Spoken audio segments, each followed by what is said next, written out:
will be recognized for their different roles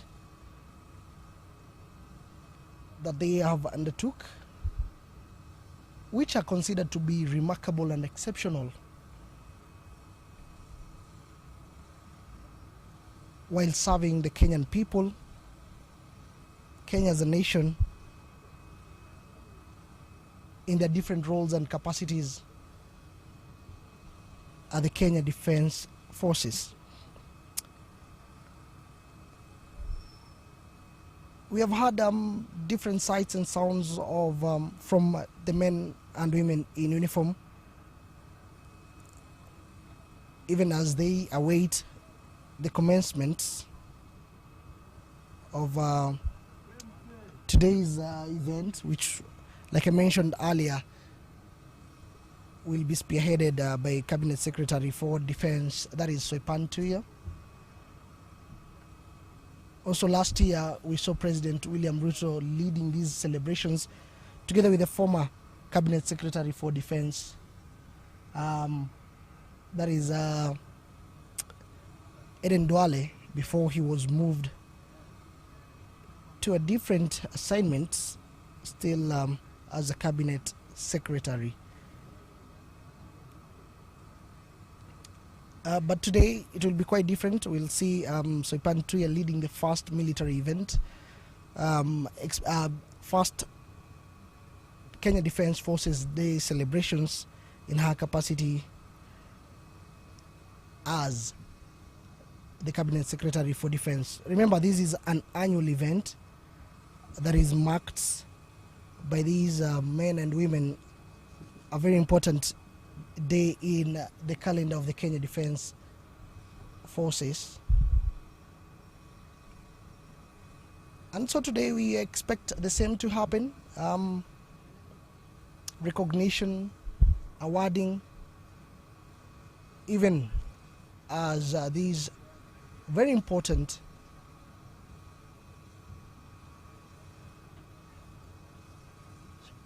section of our security will launch a book, and the book has been titled Defense of the Nation. Defense of the Nation. Remember, it is the 13th celebration of this annual event. But just to give you some highlights, before the main event, we had on Friday, that is the 11th of October, a group of Kenya Air Force officers and service members who did a 52-kilometer walk from Moi Air Base, Isili, to Engineers Brigade Headquarters, where we are, that is at Thika, Kiambu Barracks. Well, this event was to honor the sacrifices and services of KDF personnel, whereby 80 officers and service members led by Colonel Benedata Kikech participated in the trek, which was flagged off by Brigadier Bernard Oluoch, who is the base commander. Well, the walk took through the participants through diverse landscape,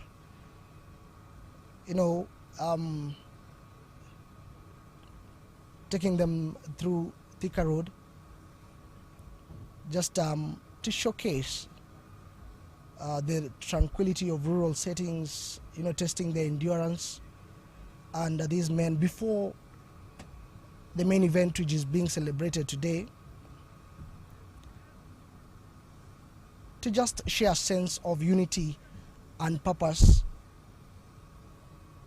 among the different three disciplines: the Kenya Army, the Kenya Navy, and the Kenya Air Force. And today being the highlight of these events, currently what we can see is already Cabinet Secretary for Defense Soipantuya, together with Chief of Defense Forces Charles Kahariri, on top of a military car, are going round the Thika garrison. Have some sights and sounds from Thika barracks.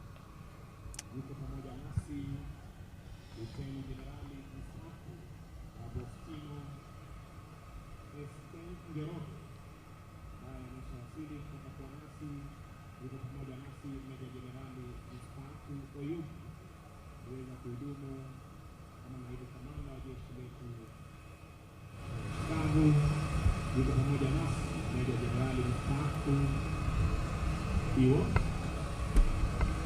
Yuko pamoja nasi Meja Jenerali mstaafu Joseph Kivunzi. Meja mstaafu wa kuhudumu na jenerali kusimamia jeshi la ukanda. Yuko pamoja nasi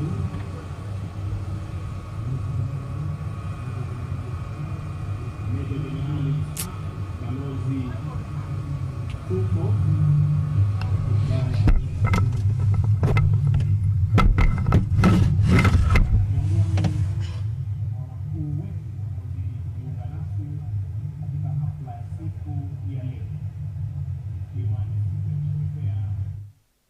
Majeshi yuko pia pamoja nasi Brigedia mstaafu Murungu ambaye ameshawasili.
our men and women, heroes and heroines in the Kenya Defence Forces. This special day has been observed since October 2012, following the launch of the Operation Linda Inchi in October 2011. And this year's Kenya Defence Forces Day celebrations, happening at Thika Garrison in Thika, Kiambu County, is deemed One Force, Mission Ready, Unity in Action for National Security and Development. One Force, Mission Ready, Unity in Action for National Security Development. And already Cabinet Secretary in charge of the defense docket, Soipan Tuya, is already within the precincts of the Thika Garrison, set to preside over this important date in the Kenya Defence Forces calendar.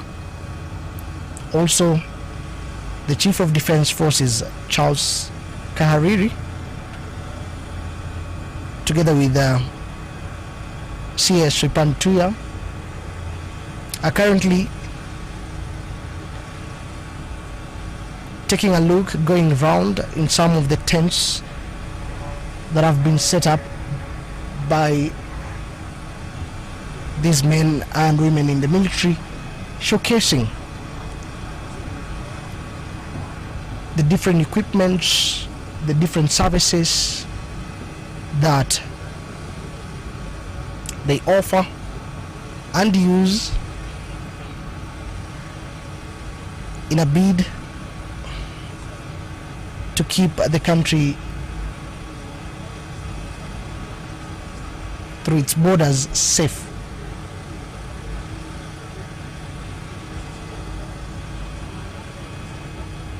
Remember, this celebration is being marked, is quite important and significant, even as the nation prepares to welcome back the troops that for over a decade have put their best foot forward after their deployment to Somalia, will be returning back home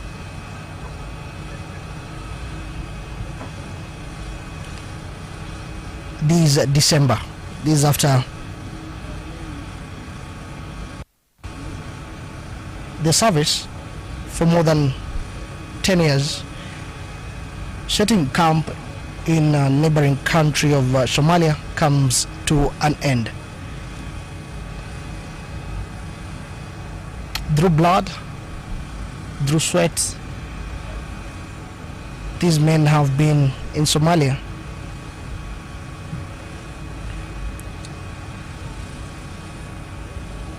fighting off the Al-Shabaab. This is after their deployment under the African Union mission in Somalia, that is AMISOM, was tasked to peacekeep in that particular area. However, this day, which is marked annually in the month of October, CS Soipan Tuya together with CDF Charles Kahariri will lead in the recognizing the men and women who have done Kenya proud through their remarkable deeds as they serve the nation. Also, on this day, the KDF will be launching a book titled Defense of the Nation. Remember, this is the 13th edition of the celebrations being celebrated here, the Kenya Army Corps Engineers, the home of sappers, that is Thika Barracks.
Live from Thika Garrison today.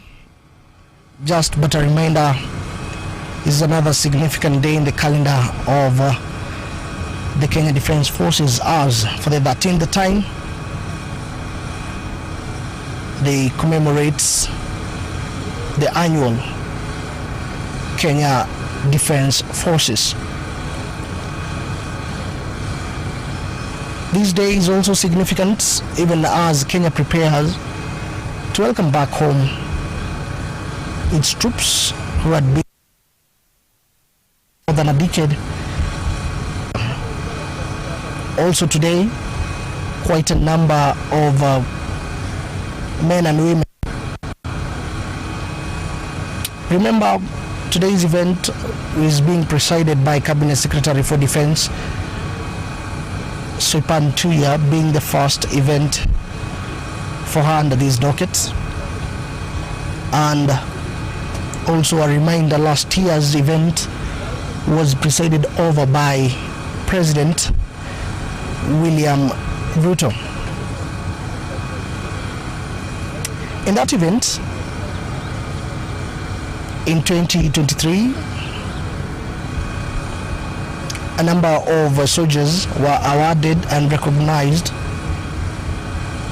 among them being Senior Sergeant Ibrahim Mohammed, Sergeant Alois Atieno,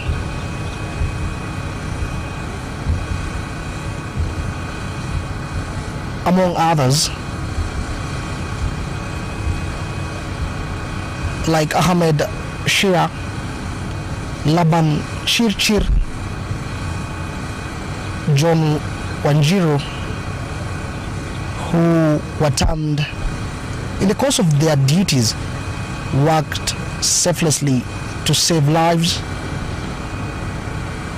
while others actualized systems within the Kenya Defence Forces.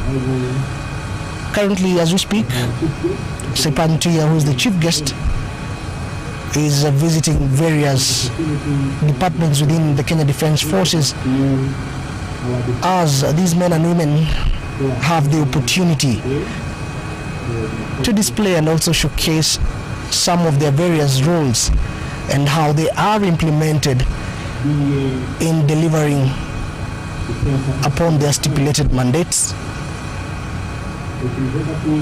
as they serve the country. Together with the Tuya, he is the chief of defense, and different commanders in the three disciplines: the Kenya Army, the Kenya Navy, and the Kenya Air Force, led by Charles Kahariri, the Chief of Defense Forces. Defense Attaché Malawi, Defense Attaché Sudan, Defense Attaché Rwanda, Defense Attaché Ethiopia. We continue welcoming all our visitors. I recognize also our partners who have partnered with the Kenya Defense Forces so that we make this day a success. Thank you.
peaceful coexistence is essential for the development of any country. In the presence of sustainable peace, a country develops socially, economically, and politically. While its absence gives birth to chaos and mayhem with complete disregard of the sanctity of human life, social development, economic development, and political development. This was the case in Somalia in 1991.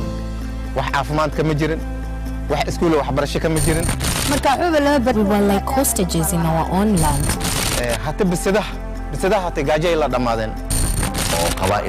Clans of different communities were largely the order of the day. The situation kept deteriorating over years, and by mid-2000s, the country had become a safe haven for terrorists across the globe after the formation of Harakat al-Shabaab al-Mujahideen, commonly known as Al-Shabaab, which started as a military wing for the Islamic Courts Union in the year 2006. This was a deserted place, and the little population that existed starved of hunger and desperation. Before amsana meesha ay joogin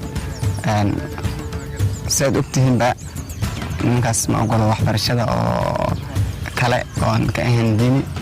Towards the end of September 2011, the Al-Shabaab, which had become an Al-Qaeda-affiliated terror group in Somalia, had spread its tentacles beyond Somalia's borders to Kenya and conducted a string of cross-border terror attacks, including killings, piracy in the Indian Ocean, and kidnapping of foreigners.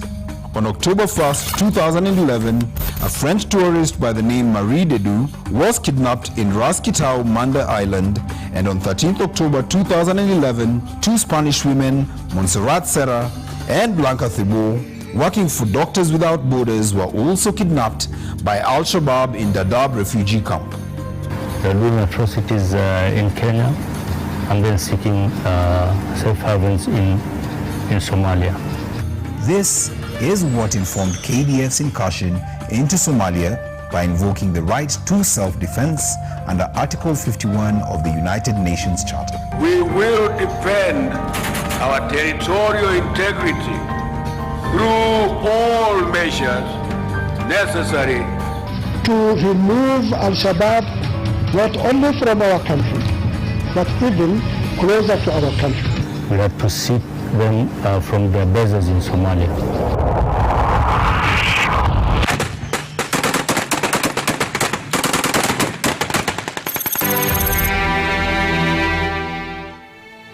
Operation Linda Inchi was launched from three fronts along the Kenya-Somalia border. In the northern subsector, it was through Elwak. In the central subsector, the KDF troops began the advance from Liboi, and in the southern subsector, they advanced through Ras Kamboni. The troops in Elwak advanced in that axis and liberated Dif, Gerile, Burahache, Elade, Busar, Fafadun, and Badere. Wakati tumefika Elwak, wakatumia the same tactics ya kusema kwamba hakuna namna tutaingia hiyo town. So sisi naye by force lazima to move forward because Operation Linda Inchi ilikuwa ni fighting mission. Tukaenda mpaka Busar. Hiyo center ya Busar mahali tulifika sikutarajia ni kuwa ndani ni center kubwa, lakini ilikuwa ni kidogo. The troops in Liboi advanced and liberated Doble, Osingo, Tabda, Harbole, Veleskokani, Hayo, Afmado, Nido, Bibi, Jana Abdallah, all the way to Kismayu. The operation was hard, but it was successful. We pacified Tabda, Beleskokani, Hayo, Afmado, all the way to Kismayu. In the southern subsector, towns like Kolbio, Ras Kamboni, Burgavo, Kude, Bulahaji, all the way to Kismayu. Our plan was to kuingia Southern Region ambazo zilikuwa dominated na Al-Shabaab to an extent that they were kidnapping and cross border raids. So that was our main aim, and to create a buffer zone. At the height of Al-Shabaab control, the defense and control of Kismayu town was a top priority for Al-Shabaab due to its strategic location and the presence of key infrastructure like Kismayu International Airport and Kismayu Seaport, which were key revenue generators for Al-Shabaab operations. The biggest issue about Kismayu was the fact that it choked the Al-Shabaab financial muscle. They were collecting a lot of zakat or tax, so they were not ready to lose this town. Aware of KDF advancement through central and southern subsectors, Al-Shabaab had fortified the town and were ready to put maximum resistance against KDF troops on land. In response to this, KDF planned for a covert amphibious landing operation in Kismayu dubbed Operation Sledgehammer. The operation took place in North Beach on Friday, 28 September 2012. After a series of planning and drills with extreme regard to secrecy in order to preserve operation security under the cover of darkness, Kenya Navy carried out an important role of delivering troops, supplies, and ammunition into Kismayu.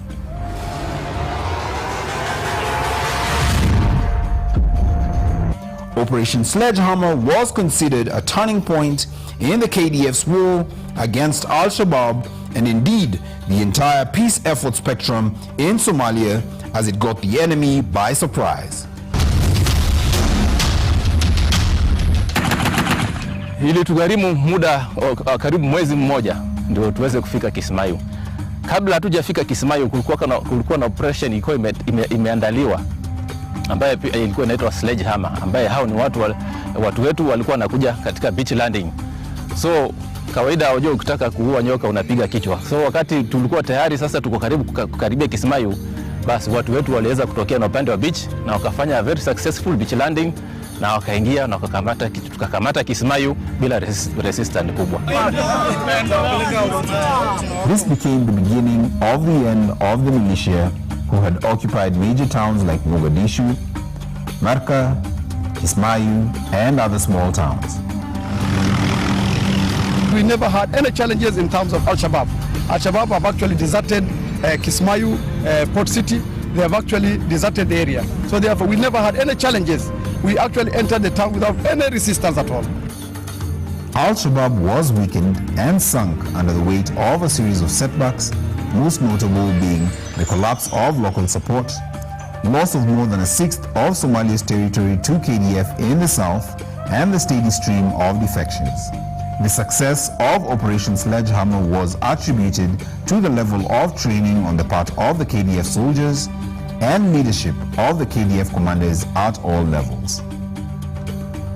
Following the United Nations Security Council Resolution 2036 of 2012, the Kenya Defence Forces was integrated into African Union mission in Somalia, AMISOM, so as to sustain the gains made by the troops in Somalia. The regional bodies and regional forces came also in support of us, and this gave rise to AMISOM. I am requesting the Parliament to approve the request by the Commission of the African Union to rehat the Kenya Defence Forces currently operating in Somalia to AMISOM. AMISOM was a multinational force under the African Union with the approval of the United Nations Security Council with a mandate to support transitional governmental structures, implement a national security plan, train the Somali security forces, and to assist in creating a secure environment for the delivery of humanitarian aid. During the operation, KDF presence in Somalia was met with a lot of resistance from the Al-Shabaab. They conducted numerous attacks on our troops, security installations, and civilians both in Kenya and Somalia.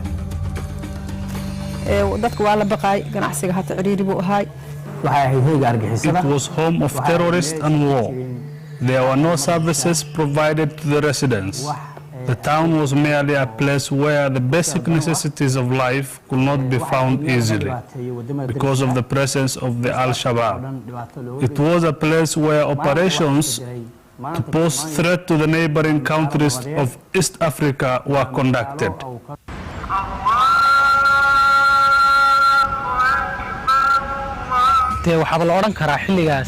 When Al-Shabaab controlled this town, there were no development in aspects such as healthcare, education, and communication. This place was dull and gloomy. KDF's presence in Somalia came at a price. This was the sacrifice of our troops who went to great strides to maintain peace and the stability of our country. Let us all, therefore, remember those who have fallen in the line of duty and honor the ultimate sacrifice. Indeed, it has come at a cost. Our colleagues have paid the ultimate price. This is an eventuality of any war.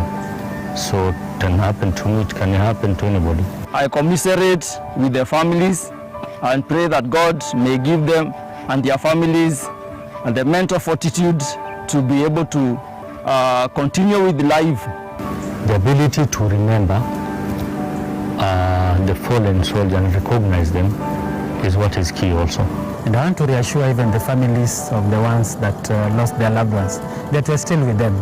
KDF is still, they're still members of KDF, and whichever support that they require, we'll always endeavor to support them. May their souls rest in eternal peace, knowing their dreams came to reality. The KDF conducted both kinetic and non-kinetic operations to degrade Al-Shabaab and at the same time win the hearts and minds of the local population. The KDF engaged the public through civil-military cooperation, and some of the interventions included delivery of medical aid. Every Monday they are coming here and treating people well. They treat civilians, and also if they see a critical case, they just refer them to level 2 hospitals, Doble. Opening up of main supply routes, renovations of airstrips. Currently, the Kenya Defence Forces engineering team is working on the renovation of the airstrip. This contributes to the security of the airstrip. Key leadership engagements, training and mentoring of medical personnel. Whatsoever I gain here or I learn here, I want to assist my fellow teammates, my fellow workmen to get training in a practical field, in a theory form, so that also for them to get to assist the community at Dublin community. Building of classrooms. We made requests to the AMISOM troops who constructed these 5 classrooms that really helped us. The students are now motivated knowing that they learn under these complete structures. This has uplifted the status of the school and as well boosted the morale of the students. Female engagements where they would empower the women of Somalia. We've also seen women being in the forefront of reducing school dropouts, as girls are able to go to school, they're able to take up leadership positions, and for us it's a plus, and we can truly say that we did our best in empowering the local women. Doble Women Youth and KDF ATMIS troops work closely together to improve, empower, and raise the skill level of young girls in Doble. The ATMIS female engagement team promote and transfer the skills and knowledge that they have to the girls in Doble. Provision of water and drilling of boreholes, regular humanitarian aid like provision of foodstuffs, and participating in sporting activities to promote coexistence. We appreciate the KDF fraternity for the beautiful game that we regularly play. This opportunity brings together the locals and the KDF troops, raising cooperation that exists between us. We look forward to future engagements like this. After 11 years of stabilizing the region, there was a need for change of the mandate of the troops in Somalia, as Al-Shabaab activities had been already suppressed in the region, bringing peace in various towns, which led to the formation of the African Union Transition Mission in Somalia, ATMIS. The African Union Transition Mission in Somalia was formed on 1st of April 2022, following the end of the AMISOM mandate on the 31st of March 2022. The mission focused on both military and institutional autonomy of the Somali government. KDF troops were to carry out the ATMIS mandate effectively by conducting jointly planned and targeted operations with the friendly forces and the Somali security forces. This they did effectively through fortification of defense positions, joint patrols, mentoring the Somali security forces, and training them on tactical combat casualty care. We performed joint day and night patrols with the KDF troops. They provided ammunition needed and other logistics. And in case of casualties, they provided evacuation of personnel for emergency treatment.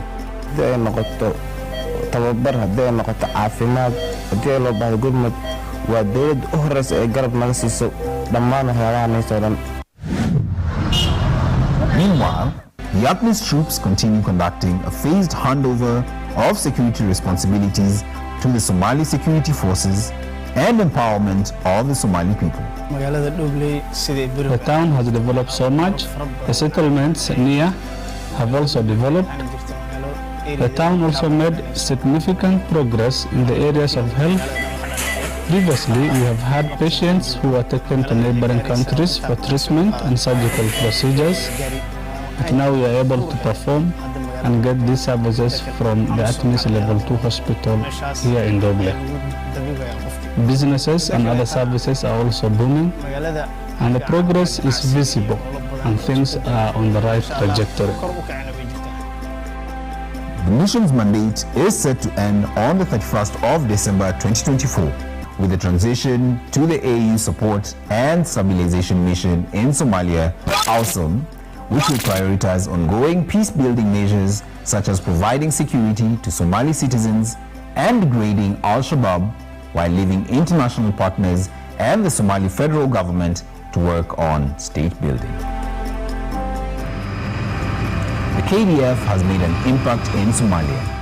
They have made Somalia much better and brought back hope to the residents of Somalia, which has made it possible for towns to develop.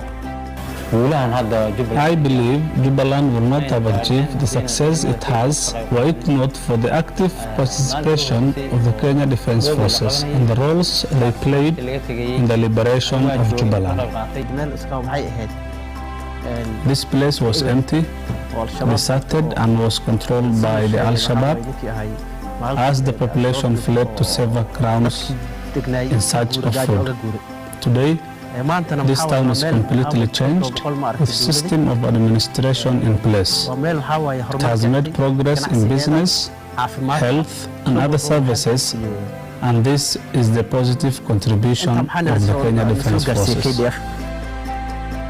marka hore waxaan rabaa inaan halkan mahadcelin balaaran uga celiyo ciidamada Kenya ka howlgala garoonka iyo si guudba Jubaland. Not forgetting that back home, they have made their country peaceful and ended worries of terrorism, enabling Kenyans conduct their businesses and errands with no worries. This is a story of dedication, sacrifice, war, humanity, professionalism, and success. This is the legacy of the Kenya Defense Forces' presence in Somalia. In the heart of our nation, a force stands united.